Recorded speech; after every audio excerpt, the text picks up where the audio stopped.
Welcome to a new time. Welcome to a new era. This ain't WCW. This ain't Monday Night Raw. This ain't SmackDown. This ain't even WWE. Feel the wrath of the Pythons. You shall feel the wrath of Hulkamania. This is where the power lies. And that's the bottom line because Stone Cold said so. He put hard times on Dusty Rhodes and his family. I got a 66 and 2/3 chance of winning because Kurt Angle knows he can't beat me and he's not even going to try. It's time to step into the squared circle and get it done.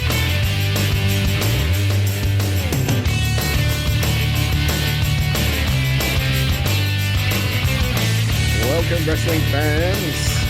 It's time to go extreme, ladies and gentlemen. No. Really extreme today. No. Yes, we are. We're gonna have some really good fun. I apologise for. This is where Self should have came in. No, Self? ladies and gentlemen, on June 12th, 2005, for one night only, it was time once again for ECW to take it to the extreme with a one night stand. And what a night it was, Andy Evans. Andy Evans, Stefan Bennett here, of course, 4 legends and champions. Well, that was what you call an intro, not mine. As Stefan said, we are going to go back in time to that legendary night at the Hammerstein Ballroom in New York, a night that was far more than just a reunion show. We are talking about One Night Stand 2005, an event that wasn't just a nostalgia trip. It was a genuine catalyst for change in the industry. Tonight on this show, we're going to be looking at the genius behind it, how the incredible fan response made a dead brand rise like a phoenix from the ashes. We're going to be talking about its impact had on professional wrestling, its ripple effect into pop culture. So settle in, because this is the deep dive into the night that the Extreme roared again. And what a night it was. Now, Stefan, we would be remiss if we didn't talk about really how this kind of came to be, because the story is that Rob Van Dam went to Vince McMahon and said, Vince, I was speaking to Self, and Self said, I want to do an ECW pay-per-view, and Self wants me to be involved. And Vince went, Self, you're a clever man. And that's when ECW was born. But I have to say, that went exactly how I hoped that was going to go. You didn't disappoint. I was like, please bring Self in. And straight away on cue. Absolutely brilliant. That's become the catchphrase. But it does go further back than that, because earlier in that year of 2005, there was a DVD called The Rise and Fall of ECW. And it was one of the biggest, if not the biggest, wrestling DVD of the year, far surpassing that of WrestleMania. And it actually got awarded the Wrestling DVD of the Year by the Wrestling Observer newsletter. And, you know, it was literally the biggest selling DVD, just behind WrestleMania 21 at that point. So it wasn't just nostalgia. It was a clear signal that there was a massive, untapped, hungry audience for ECW that hadn't been besmirched by the WWF invasion angle that they ran and that we've talked about over 3 weeks ago. As we said, Rob Van Dam was the initial idea. Tommy Dreamer was put in charge of bringing back the hardcore talent. But here's the crucial part. Vincent Kennedy McMahon, ladies and gentlemen, did what Stefan and I never thought he would do. He gave creative control to Paul Heyman. Now that means a lot. Why? Because we only said last week on this show that Vince would never give Paul Heyman or Eric Bischoff creative control of a brand. He did. He gave him creative control of ECW One Night Stand. Now, why did he do that? He did that. Well, Self, why did he do that? And Self It's because he wanted it to be authentic. He wanted it to be ECW. He wanted it to have the ring mats, the commentary team, the ring announcers, and Self was really disappointed that he wasn't included on the pay-per-view. Because Self was around during the ECW era. Self was around. He was headless, but he was Legend around. Legend has it, and this is, I know it's been, 20 years since this month, since this show took place. This is actually breaking news, 20-year delay, right? Eyewitness, right?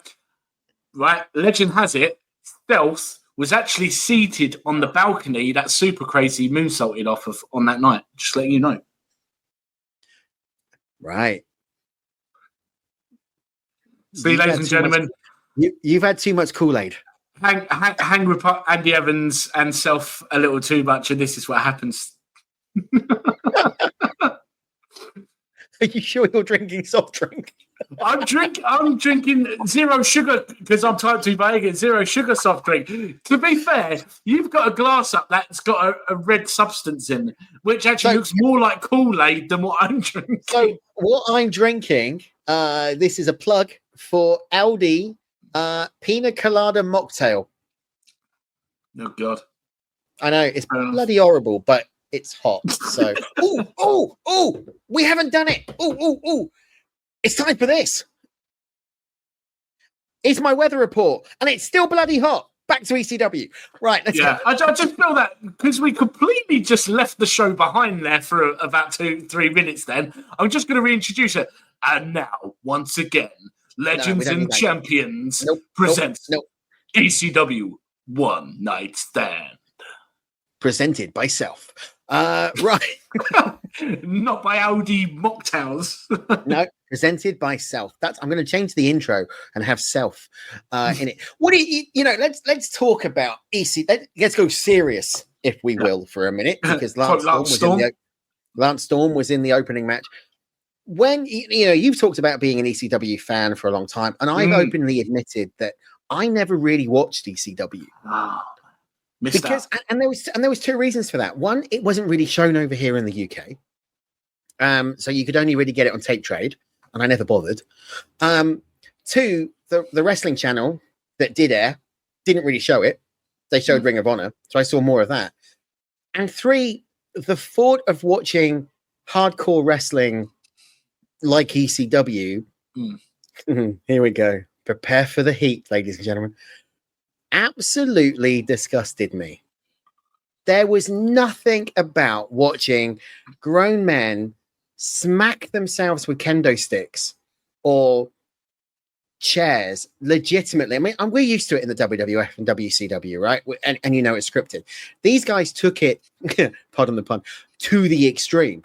Yeah. But in some ways, there wasn't a need for it. It kind of got taken a bit too far. And it just didn't sit right with me about what they were doing. So I didn't watch it. I preferred the WCW and the WWF. But I think what did happen as I grew up and as I got a bit older and I started watching a little bit of ECW, I began to respect the workers like the Benoits, like the Eddie Guerreros, like the Jerichos, like the Lance Storms, like the Mike Awesome, like the homicidal, genocidal, suicidal Sabu, like Taz, because actually I got to see them on the biggest stage and got to see that they were good workers. Yeah. And there was more to them than this hardcore style. I think that's the most misconstrued opinion on ECW from people that never really watched it or stuck with ECW for long or at all, is that ECW wasn't just about extreme in terms of the hardcore style, extreme nature of the wrestling matches. It was legit. They had top caliber wrestling matches, like proper wrestling matches without weapons and foreign objects and that getting involved, which, is a theme of this show as well. Because yes, there was the extreme in this show, but there was some bloody good wrestling matches on this card. creme de la creme of wrestling matches.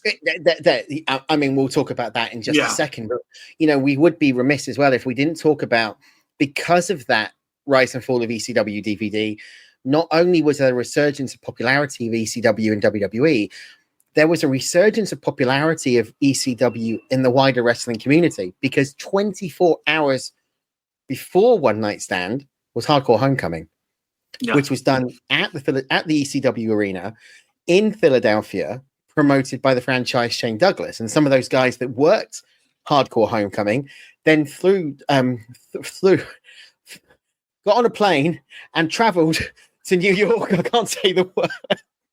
They flew, ladies and gentlemen. They flew. Thank you very much. Via aeroplane. They got on an aeroplane and they traveled in the sky to New York to be a part of One Night Stand. And just like that Rise and Fall DVD, there was Forever Hardcore. That was the Jeremy Borash produced documentary that when you combine those two together, it's a fan's wet dream of ECW, isn't it? Yeah, very much so. Nothing else to say on that? No. You've not really got more to you up to run there with that. No, just, I think, the commitment as well to go do that. And I think that's the first and foremost thing is where we touched on Vince let Heyman have this as much of a fully authentic ECW show as possible. And I think it's so good that so many talent did Hardcore Homecoming and were eager, to travel straight, get on a plane, flew, as Andy couldn't say, travelled via airplane or aeromobile, as I call it, and to be a part of this show. And do you know what? As I said, watching this over the weekend, opening with that, I find that opening absolutely beautiful. Joey Styles coming to the ring to the ECW thing, and the emotion on his face just was amazing. And for an ECW fan like me, that nostalgia. I mean, thing is, I say nostalgia. ECW, it had only not been around really for less than a decade, much less. So this was, still kind of, not as long down the road as a lot of shows like it probably would have been. But it was lovely to see. And I think the love that the crowd had for Joey Styles as well was beautiful. But that's something, you've touched a really good point there, and I hadn't considered that. The lineage of ECW isn't even 10 years. If you think about, yes, it ran before Heyman took it over. Todd Gordon, Heyman took it over in 1994, rebranded it to Extreme Championship Wrestling. It was Eastern Championship Wrestling.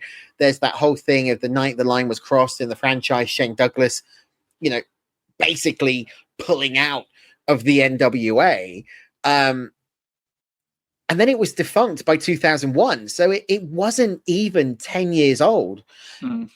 But it says something about that product because it's got this sort of religious perception amongst wrestling fans. Wrestling fans, they do the pilgrimage to the 2300 Arena in Philadelphia. Promoters run the 2300 Arena in Philadelphia, and they know it's going to sell out because the fans are rabid and they want that ECW action. And what I thought was really poignant about this was, and I didn't realize this until I watched the pay-per-view the first time, the Manhattan Center was the venue for the last ever ECW event, and it was the venue for the return of ECW. Now, you've got to think that Vince would have wanted to have booked the 2300 Arena. Oh, yeah. I would have thought so. Obviously, Shane booked that 24 hours earlier. Do you think, though, if they had have booked the 2300, the ECW Arena in Philadelphia, Pennsylvania, would Hardcore Homecoming have done as well?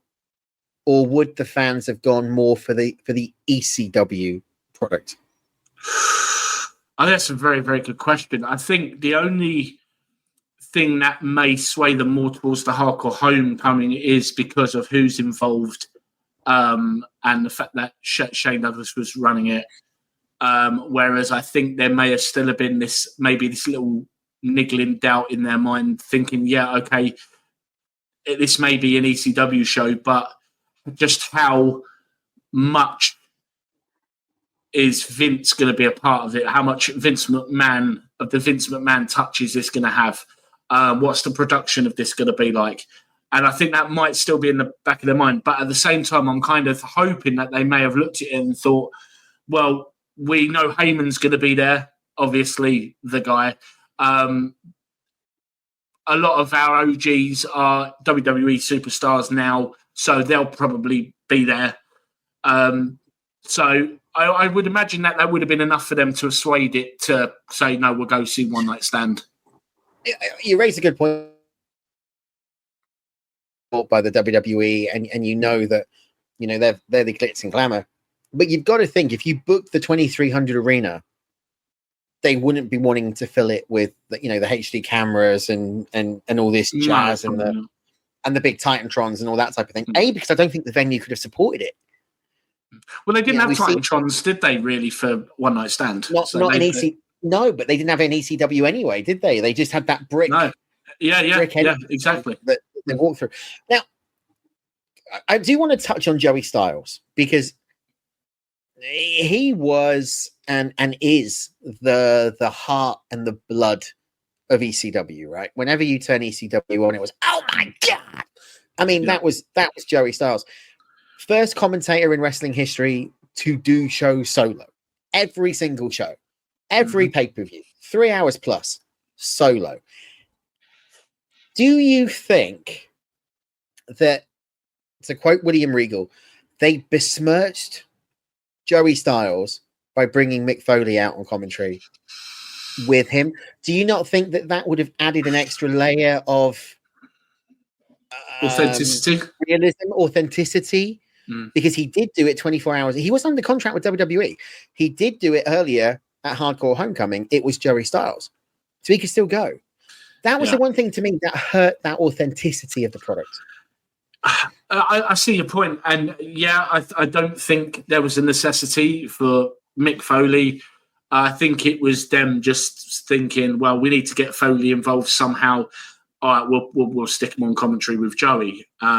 I don't know whether or not they might have looked at it and said, well, Joey's just done a big show, solo, to then go and do another one. He might struggle. He might be a bit tired. I don't know. They had their reasons for it. But, I don't think it besmirched it. I don't think it was an off-pin.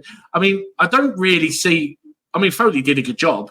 I never really had Foley down as a commentator, really, anyway. And I think it shows a bit in this that it's not his forte, it's not his thing. But I still thought, their chemistry was still very, very good. Joey referring to him with nicknames and the way they bounced off each other kind of worked. But I was a bit surprised that they didn't just let Joey go solo on this as always. But it didn't overly hurt it. Would you have brought someone like Cyrus the Virus? Oh yeah, yes. Yeah. Because definitely. they did do stuff together, didn't they? Joey Styles and Don Callis did do stuff at ECW together, but they would have just played off each other, I think, better. I think that again adds the authenticity. I mean, as again, no disrespect to Mick Foley, because we know that he had his stint in ECW and whatnot and that, but I think Cyrus, Don Callis as we know him, I think he, having done that specific job with Joey Styles and being one of the only ones to have ever partnered Joey Styles on commentary in ECW, would have made a hell of a lot more sense. Maybe that was a missed opportunity. It would have been interesting. I mean, this really did this got Joey Styles a job. Let's be blunt. This got Joey Styles a job, and it wasn't long after that Joey Styles debuted on Monday Night Raw and became, the play-by-play guy for Raw. Which is something that I don't think anybody expected to have ever happened in Joey Styles' career. But he sat on the announce booth, didn't last long, and obviously we got the infamous pipe bomb that led into One Night Stand 2006. And I think it was justified. I think it was justified as well, because I hate I hate it. I think we'll probably do a show on the WWE ECW thing at some point. I'm sure we'll touch on that. But just to give a little snippet now, because it is relevant in somewhat to this, and that I complete and utterly 110 billion% back Joey Styles on that. I don't like the way he was treated. I don't like the way he was. They were treating him like an idiot, like he was incapable and didn't know what he was doing. And that's how I felt, how I saw it, was this guy's legitimately, for all these years, single-handedly, apart from when he's been partnered with the likes of Cyrus and that, run the show on commentary. His whole, on his own. He doesn't need people in his ear. And this is one of the other reasons why this, other version of ECW that they created just wasn't going to work, because it stripped away what made ECW. But in fairness, we didn't know that was going to happen when they did. We didn't. And you're right. We will talk about WECW. Yeah. We will talk about the failure. We will talk about One Night Stand 06. But we didn't know that. And I don't think ECW knew that. I don't think Paul knew that, because when you watch the 06 One Night Stand, right? Again, it was promoted as this rebirth. It was promoted the fact that we're now going to be back on national television again. We're going to be on Sci-Fi. It's the home of the extreme. It's this. Even the JBL promo, and we'll talk about that in a second, was about those hardcore idiots being back on TV. So I don't think at that point, they knew what WECW was going to come. I think the minute that debut episode on Sci-Fi happened and you saw the zombie come out, we should have realized what it was going to be. But, we're skipping a year. The one thing that I really, and I'll get your take on this now, that I didn't think was needed, that I didn't like, I know why they did it, but I don't think it was valid, was the Invaders. The Raw and SmackDown contingent that came in, obviously led by JBL and led by Eric Bischoff. I think, again, chime in a sec, I think there was a missed opportunity here. Yes, you got the amazing promo by Paul Heyman. The only reason you've been WWF champion for a year is because Triple H didn't want to work Tuesdays.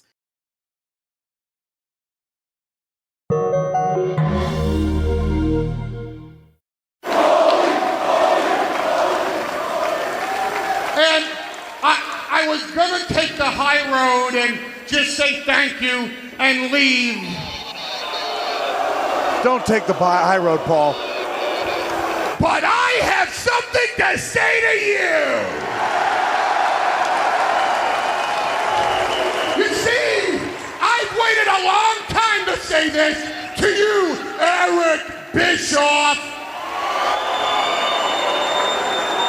But in case you don't notice, it's not Paul Heyman with his tail between his legs going to a WCW pay-per-view.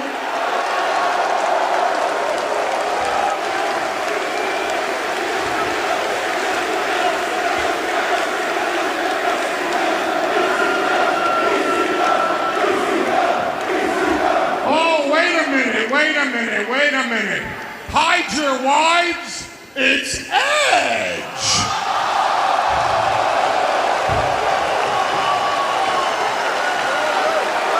Nobody here's married.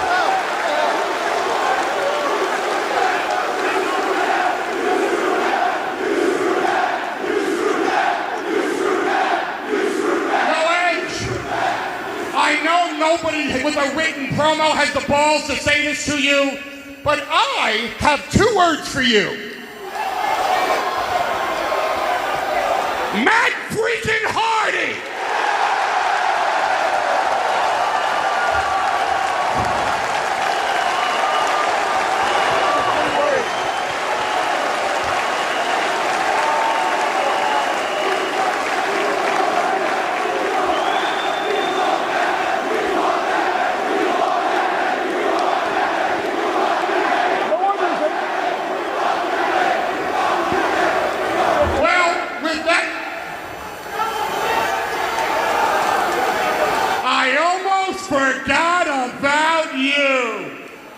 Mr. Shoot Promo himself.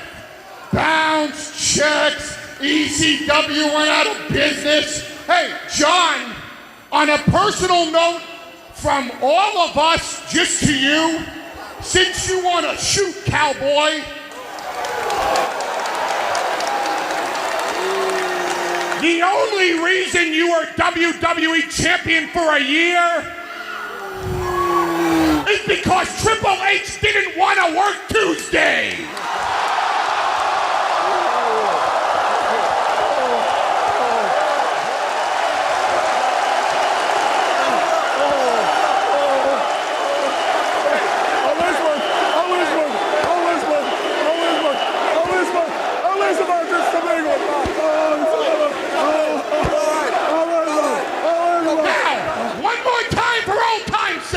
Right there, so the whole world can see us. This ain't WCW. This ain't Monday Night Raw. This ain't SmackDown. This ain't even WWE. This, my friends, is ECW.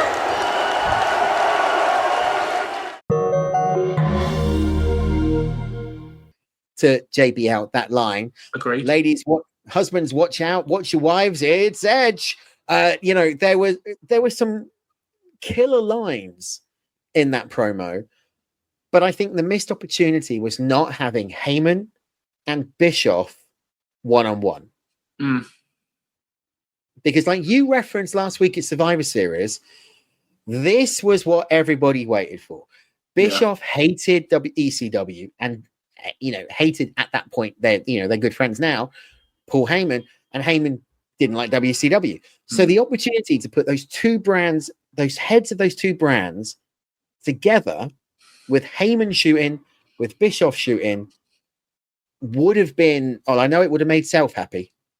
And then Vince in the background going, hey, my hands are not on this one, pal. Just enjoying the two of them facing off. Take it one step further, right? What if Heyman had called out McMahon and called out Bischoff, and you had all three of them in that ring? Yeah, because it's interesting. Yeah, that's an interesting dynamic. It is.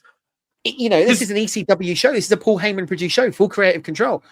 First time ever, all three of them in the squared circle on a show. Monumental. Yeah, absolutely. It's monumental. And obviously, maybe not every wrestling fan, but the majority of wrestling fans who can go far back to like the mid-90s know that there was a brief, small partnership between the WWE and ECW when we had Jerry Lawler and these guys on ECW television, and we had some of the ECW guys on WWE television. And Jerry the King Lawler was kind of promoting ECW in some way. And I remember because that was actually around about the time I really first started getting into ECW a little bit more, because friends at school, they had the tapes, they have family members that had the tapes, and we would sort of just lend them out. We'd take turns in borrowing it and whatnot.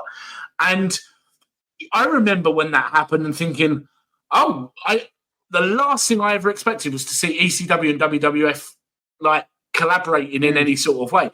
I was shocked, and I was thinking, okay, what does this mean? I mean, all right, it didn't really come to much at that time.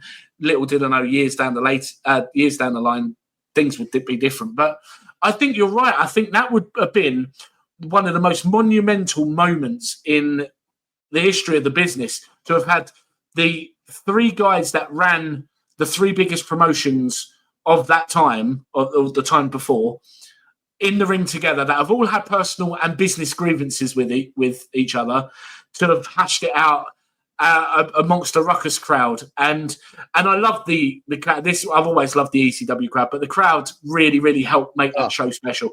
They were rapping. The chants that they had, so even chanting when Paul Heyman mistakenly said, "I've got two words for you, Matt freaking Hardy," and Edge was taking the mic going, "That's three words, you lied," and all that. And the crowd just start chanting Matt Hardy, who wasn't really an ECW guy in the original ECW. What I thought was a really cool thing. They're all, against him. What made me laugh, and what was when they referenced, when they turn around and they mention the whole Edge screwed Matt Hardy bit. If I was Edge, to get extra heat, if he had turned around and said, "No, I screwed Lita, that's why Matt Hardy's peed at me," and and sort of put that little spin on it. I think that would have got a big reaction if he had delivered that line. I just think, but it was a missed opportunity, to have not had it was a miss, and you can look back on it now. We would have been talking about it for decades afterwards. But the pay-per-view itself, though, I mean, it's gone on record as being in the top 5 to 10 WWF pay-per-views of all time. Does it still sit there for you? Has it held up? We're talking now 20 years, just over 20 years. We're recording this 12 days after the anniversary, 20 years after that event. Does it still hold that place? For me, yes. I think obviously you can tell some of the matches are sort of thrown together just to showcase as many of the talent as possible. I've got no problem with that. It has a bit of a house show feel to it, but with the cameras, and I didn't. And that's what I loved about it, is because it was very raw. No pun intended, nothing to do with Monday Night Raw. It was a very intimate, raw setting like ECW was. And this is one of the things, as much stick as Vince gets, and all right, as we've just touched on, a missed opportunity for him to have gone out there and had the three of them, I have to applaud Vince for staying away from it.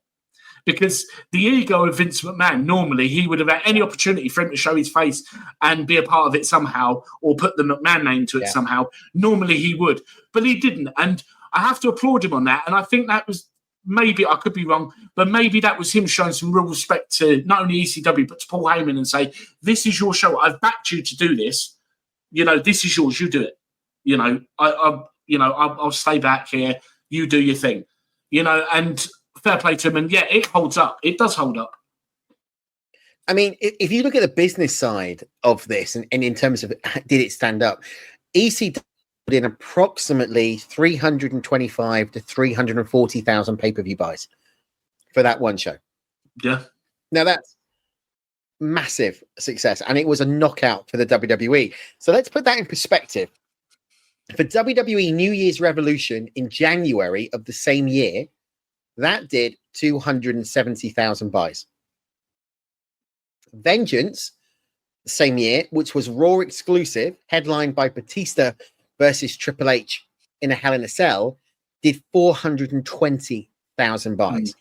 So when you do that comparison, ECW surpassed some of the WWF brand pay-per-views. Yeah, because bottom line, what's the word I'm looking for? The demand for ECW, the popularity of ECW, and the want for ECW never went away. It never went away. That's, I think, because they were also such a different entity to what WCW was. WCW and WWE were similar in the ways of just professional wrestling and what they did. ECW was that black sheep of the family, the trio, so to speak. It was the oddity, the misfit, so to speak. And because it had that such cult following and the popularity, and and it was the birthplace to some future big WWE stars. That want and that demand for it never went away. And I still think even now, every time ECW is chanted, anytime Heyman's around, like obviously, as you know, I was in Philly for Mania last year, and Heyman's Hall of Fame. That weekend, because it being in Philly and Heyman getting inducted, had a very strong ECW feel for it. There was a lot of people still talking about ECW and going, if ECW was given back to us in its more original type of formula, not the WWE ECW style, and that it would still have a following, a big following, and have a massive popularity. Obviously, talent would be different. Okay, so here's a question for you. We've touched on, and without going back into it too much detail, WECW, we still talk about ECW. It's still loved. It's still wanted. One Night Stand is still hugely viewable on Netflix, and it's unedited, which is unusual for those WWF pay-per-views. When I watched it the other day, it was still unedited. There was still the FU chants in there, and Paul Heyman was still doing Paul Heyman. Could they and should they bring it back?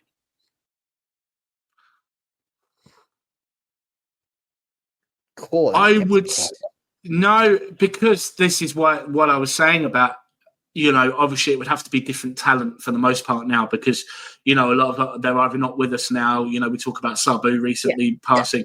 I think they've retired and not in any position. I mean, you could probably look on the indies and look at a lot of the deathmatch wrestling that goes on. You think about some of the stuff that goes on in obviously it's like CCW, and you look at people like Nick Gage and a lot of the other deathmatch wrestlers and things like that. I think you could probably have to go to the indies, but ECW was an indie promotion at its core. Really, it was, because it wasn't a big global platform. It wasn't backed by millionaires and billionaires. It was a big indie show. Not until the very end. But during its mainstay, its predominantly its main run, it wasn't. We know the stories of Heyman, not being able to pay talent, but talent, still working for him because they loved and respected Heyman that much, and the fact that he was a good person to them. The fact that even to this day he still owes money to some of the wrestlers, but they've come to love and respect him and been like, oh, it doesn't matter, So I say yes, you could, if you pluck the right people, and obviously you've got to remember, you've got to have the balance between the hardcore extreme and the proper stellar in-ring matches. Okay, so we're obviously talking about One Night Stand. We're talking about a pay-per-view of a brand that wasn't even 10 years old when it died. Now, why did WCW never get its own One Night Stand? It had a Rise and Fall of WCW DVD. It had the Monday Night Wars DVD. The majority of WCW talent, including Eric Bischoff, was in the World Wrestling Federation. It was, as we know, hugely popular. So why did it never happen? I think kind of two things. Number one being, obviously, maybe they felt there was no necessity for it because it wasn't a different kind of product like ECW was. But I also think it's because ECW was never a rival to WWE. It was never a rival. Hence, we as I touched on briefly earlier, about they had the previous relationship between ECW and WWE for a brief time. And we know that to a certain extent, Vince had some respect for ECW, hence why he created the hardcore division. Yeah. So I think WCW, because it wasn't like what ECW was, and I think because WCW was a rival and beat WWE in ratings for a number of period of time, I think maybe that's something what Vince didn't allow it to have its swan song. That was the alliance thing, minus most of the WCW guys, as we touched on last week. But I just don't think Vince saw it as a necessity. Whereas, and maybe didn't see the demand for it. Whereas ECW, it's a huge demand for it. It's different. It is different. It's a different kettle of a completely different type of wrestling product. I think that is more viable to do than doing the one night WCW one would have been. I don't disagree with you. I just think that if they promoted the One Night Stand, this could have done an ECW One Night Stand, WCW One Night Stand. I think the buy rates would have been there, especially if they'd gone to somewhere like the Omnidome in Atlanta, the home of WCW, the territory. Yeah.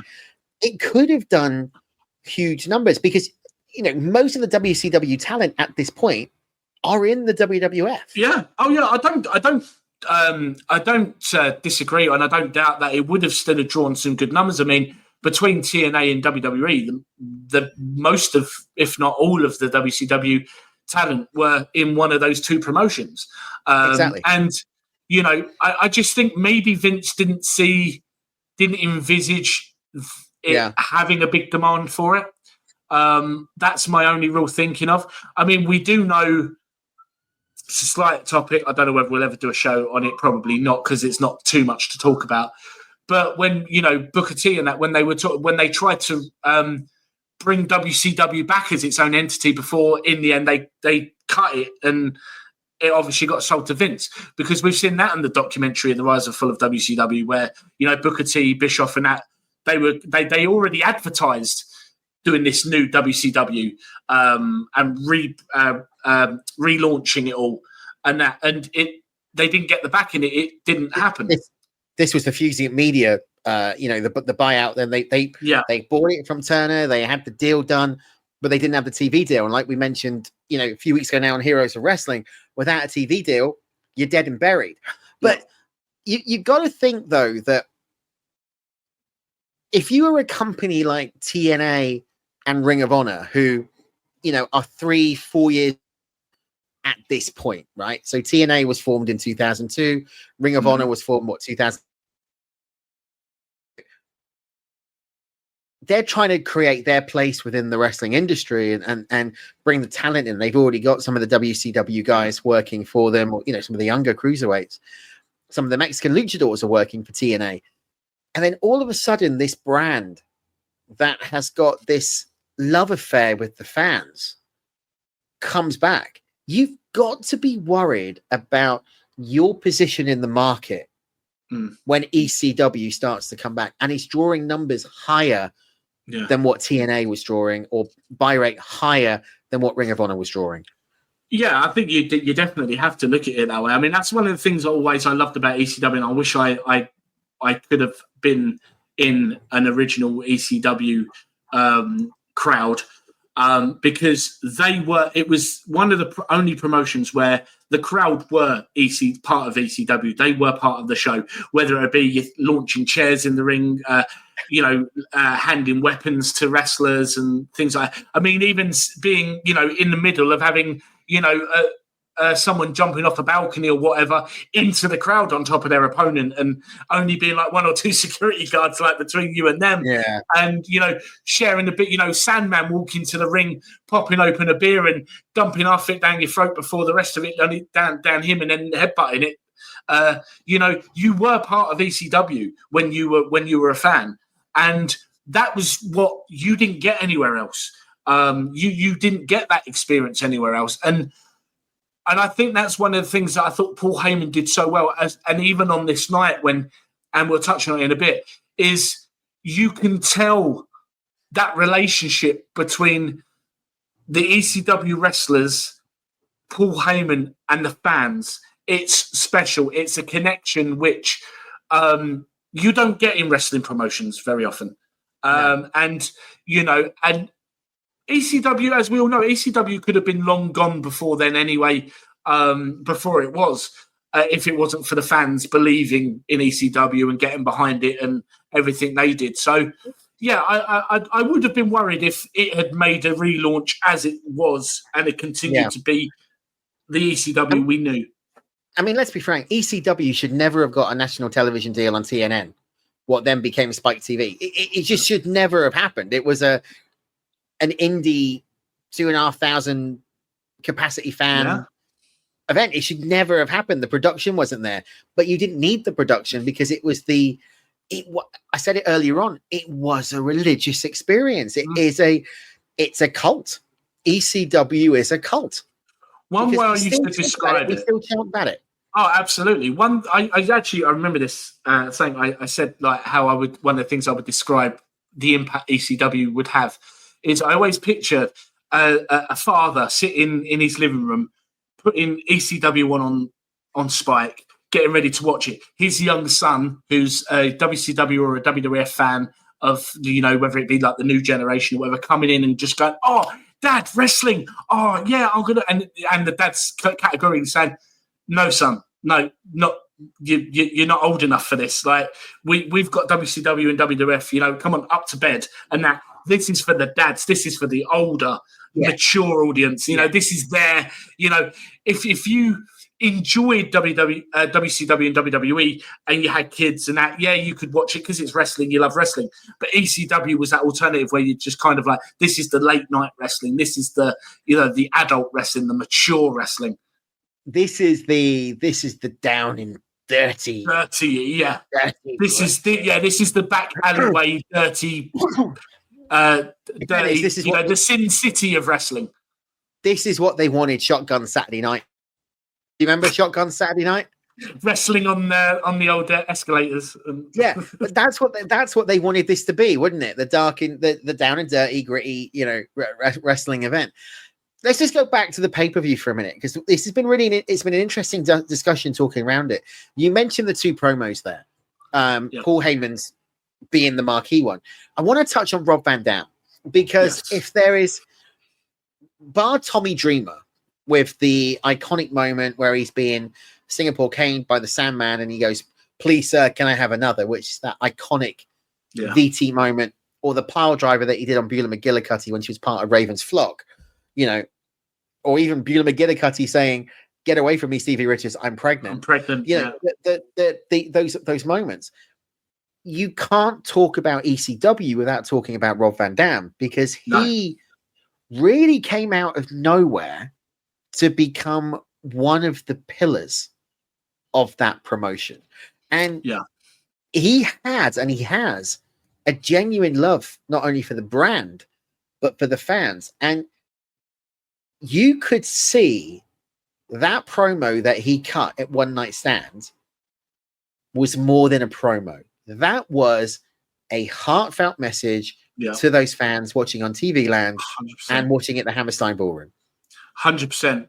And I really think it was so sad. I mean, I'm glad, don't get me wrong, I'm glad that he's still got a little physical at this show.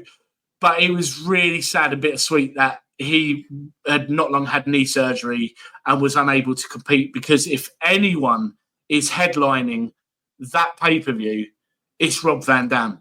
Like 100%. Obviously, we know he would a year later, but that. What made Rob Van Dam be the standout? Because if you think about ECW, you have to think about the franchise, Shane Douglas. You have to think about the Human Suplex Machine, Taz, the original incarnation of Taz. You have to think about Sabu. You have to think about the Sandman. You have to think about Tommy Dreamer. To a degree, you have to think about the Blue Meanie and the Blue World Order. And Rhino.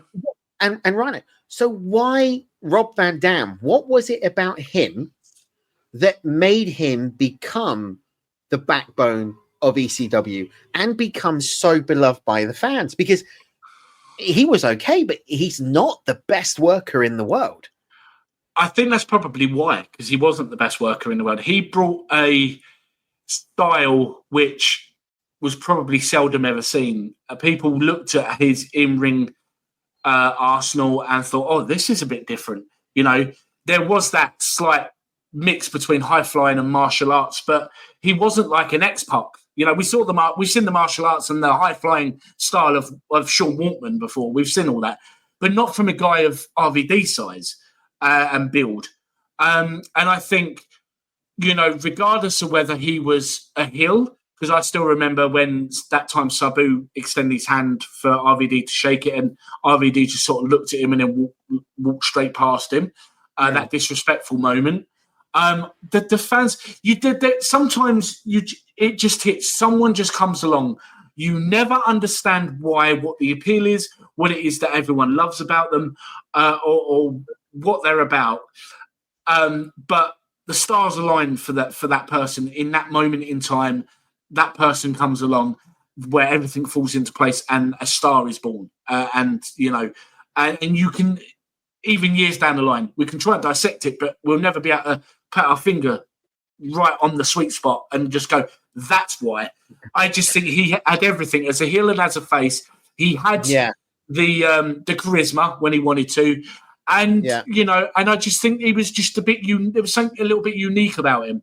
And obviously, apart from, he put on a great match almost every time he got in the ring. And I think that respect was there. So probably a mixture of all different things. One of the things that was really quite emotive about the pay-per-view was the memorial in memoriam of those that had fallen and were no longer with us. One of those names, obviously, was Chris Candido. Now, in the opening match, that was, Lance Storm and Chris Jericho, which was, that phenomenal match of former tag team partners, and Jericho coming out as Lionheart, Chris Jericho with the Lion Tamer and the Lion Soul, that ECW character, that WCW ECW character. The crowd were chanting for Candido. And you can hear it. They were showing their respect for Candido. Now, Candido only passed, I think it was a few months earlier. I think it was around 2004, 2005. You might not be able to answer this, and I appreciate if you don't want to or where you go. If Candido was still around, where would he have been, A, on that ECW card? Who would you have booked him against? And B, seeing what Candido did when he left the World Wrestling Federation and went to ECW, where would he have gone following? Where would his career have taken him in the latter part of the years? I think the last part is the hardest to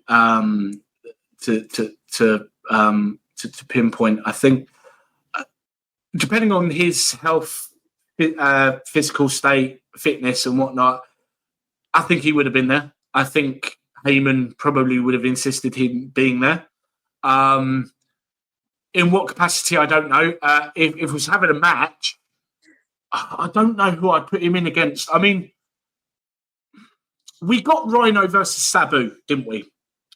Yes. I'm wondering if RVD hadn't been injured and was raring to go, would they have gone for old time's sake, Sabu versus RVD, and then maybe have put Candido in against Rhino?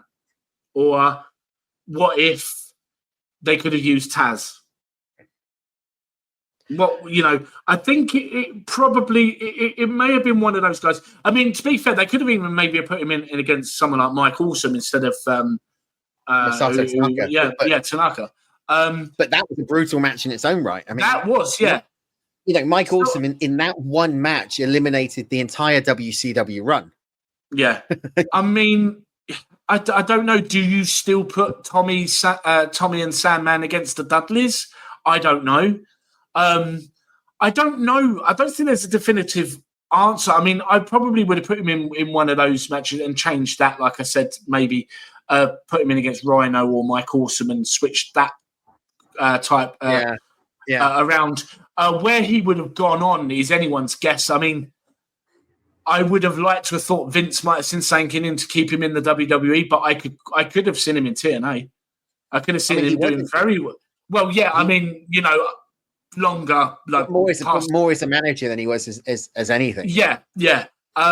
So, yeah, I mean, obviously we've seen stuff. We know, what he went through, and that maybe that's what he would have done. Maybe he could have become a trainer, an agent, which a lot of retired wrestlers do. Maybe he could have gone into a creative role somewhere. Someone like Chris Candido, in the right state of mind, in the right health, and in the right place, is an asset. Whether it be as an in-ring performer, fit and healthy, or just for his mind. He reminds me of a Jake Roberts, who always did, Chris Candido. Yeah, I see where you get that from. Yeah. We always talk about Jake having the mind of the business, but the demons, I think for Candido, the demons were what we know, but also, Tammy Sitch was another major demon. I mean, Dark Side of the Ring covered it quite beautifully. I think it's one of the best. Respectful. Now, we spoke earlier on at the top of the show, about only 24 hours earlier was Hardcore Homecoming franchise Shane Douglas. Now, we know Shane and the WWF were, and still out, there's not a lot of love lost, shall we say, between the two companies. I've got my perspective on it, but from your perspective, was Shane Douglas missed at One Night Stand? I'm going to have to be on the fence because what we got would suggest no, he wasn't, because it stands the test of time. It's still as great as I remember it. Yes, if you are thinking about originals, the first ECW champion, the proper when it changed over to the Extreme Championship Wrestling, You think of ECW, you do think of Shane Douglas, you think of the franchise. So, yeah, I think not having him there is a miss. Of course it's a miss. But it's just the same as if RVD hadn't been there at all. Dreamer hadn't been there at all. Candido was missed. You see, my perspective on that is slightly different, because I think that as much as Shane Douglas was a pivotal moment of ECW, and when you see the VT, they always show the franchise throwing the NWA title down and constant referral to Ric Flair. Yeah. To me, he was an Impact player. See what I did there? But the lifeblood of I was going to say TNA, of ECW was Tommy Dreamer. I kind of always go Tommy Dreamer. So I can't necessarily say that I watched that pay-per-view, and I've watched it so many times. I've done a commentary on it before where I've actually sat down with a couple of other people and we've called the entire pay-per-view, talking about it and calling the matches and all that type of thing. I can't say I've ever missed Shane Douglas being at One Night Stand, because the pace of the card was so fluid from the beginning. And I think you got sucked up in the legacy, what's the word? What's the term? You know where I'm trying to go with this. The nostalgia. The nostalgia. Thank you. The nostalgia trip of One Night Stand, that actually he didn't need to be there. No, I agree. They didn't need to be there, but it didn't affect what a great show it was. That's not what I'm getting at. Yeah. What I'm saying is not just these names, because they were such, Impact players. Yeah, see, I'm doing it as well. Impact players through the legacy of ECW. Them not being there, of course, you're going to miss them being there. Yeah. But it didn't, not to a status of where you go, yeah, that show didn't work because they weren't there. No, this is where we talk about the Alliance invasion angle. It suffered because no. But I'm just making that that comparison. That suffered because of absences of these big legacy character personas, and that One Night Stand didn't, because it still had more than enough of that. So I think that's different. I think if you had done the pay-per-view without the Funker, Terry Funk, there, I think that would have hurt it, right? Because again, you think of ECW, you think of Terry Funk, right? I mean, even Beyond the Mat, the retirement event for Terry Funk was an ECW event in Amarillo, Texas, with WWF guys on the card. It was Terry Funk versus the Hitman Bret Hart. Right? It's a great event. It used to be on the network. So, I get it. I think if the Funker hadn't been there, that would have been different. Now, we're going to begin to wrap this up. But before we wrap this up, we cannot be wrapping up this show without talking about that promo in more detail. Heyman comes out. He cuts the promo. He shoots a joint with Rob Van Dam. When did you ever think you were going to hear that joke on a WWF program? And that's what it was, right? It was a WWF program. This, my friends, isn't Monday Night Raw. This isn't Friday Night SmackDown. This ain't WWE. This ain't even WWE. This, my friends, is ECW. Yeah. And the crowd are going nuts. That we've talked about Heyman before and how good he is in the mic. But to go back to my religious analogy earlier on, he is a cult leader. You cannot help but get swallowed up and in just believing the bile that comes out of his mouth. You can't not be sucked into that. Listen, we did it when we talked about top managers and things like I could never put into words, and I won't, how much Paul Heyman means to me from a fan perspective to a professional. Paul Heyman is on my Mount Rushmore of personalities in professional wrestling. He is, for me, the guy. Like, above all else, Paul Heyman is the guy for me, like, when it comes to non-wrestlers that are in the business. Honestly,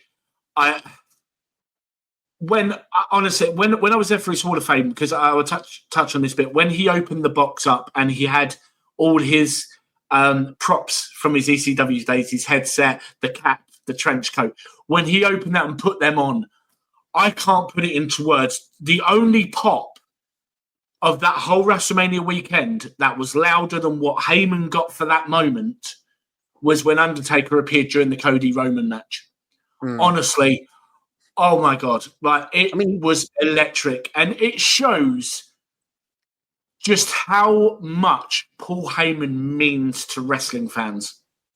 I mean, you got goosebumps watching that on TV. I mean, I wasn't there, but I remember watching it. I was there, and I was disappointed that by the time I flew home from Philly and watched that Hall of Fame speech back, they had edited out and bleeped everything that he said.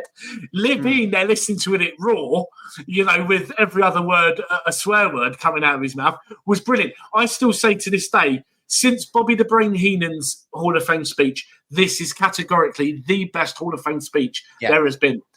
Hands down. I would totally agree with you there. Yeah. Well, ladies and gentlemen, that brings us to the end of this journey of One Night Stand. It's been a hell of a ride. I think it I said to you earlier on, does it stand as one of the best pay-per-views of all time? For me, it's still in my top 5, right? For me, a pay-per-view is when you can put it on 5, 10, 15, 20 years later and still be sucked into it without worrying about storylines or you just appreciate the quality of the matches in the crowd. Yeah. And that's what this is. I was sucked into this again.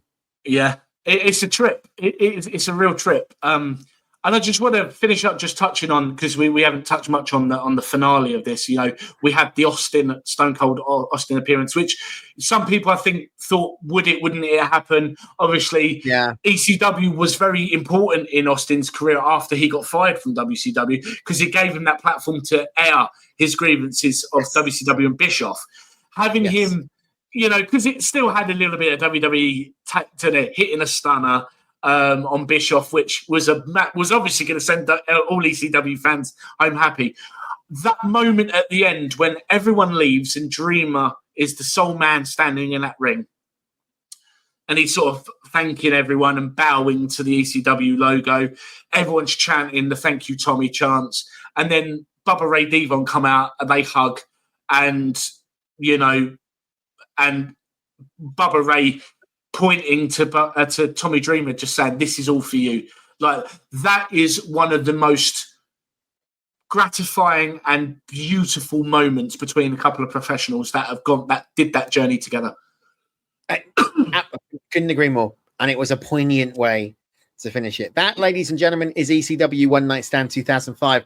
Let us know on the Facebook page what you thought of the event. Does it stand up the test of time? I mean, we've not even touched about Benoit and Eddie Guerrero, which, any other time would be match of the night in any card. And it's up there, but it's not the match of the night, because I don't think you can call one match as being match of the night, right? It was just, all of them were stellar in their own way.